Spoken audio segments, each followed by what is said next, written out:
tidak diberikan pelayanan pada fasilitas kepada masyarakat Kota Banda Aceh dan juga kepada pemilik warung kopi sesuai peraturan Wali Kota Banda Aceh tentang penggunaan masker dan juga jam buka warung kopi. Tentunya dalam Pencegahan Penyebaran bagi diminta kepada setiap orang yang berada di warung kopi tentunya wajib menggunakan masker saat bagi setiap orang yang melanggar ketentuan tersebut.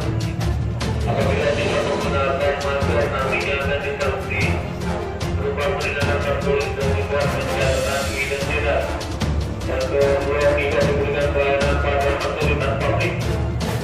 Yang ketiga, banyak tempat bila pelanggaran berulang dilakukan oleh orang yang berKTP warga Aceh, maka ia diwajibkan keluar dari wilayah Kota Banda Aceh. Dan juga diinformasikan kepada pemilik warung kopi, tentunya wajib membuat informasi tentang pemberlakuan dan peringatan kawasan aktif tentunya pada pemerintah bila melihat di tempat umum usaha atau perorangan yang tidak menggunakan ataupun melakukan pelanggaran atas peraturan ini.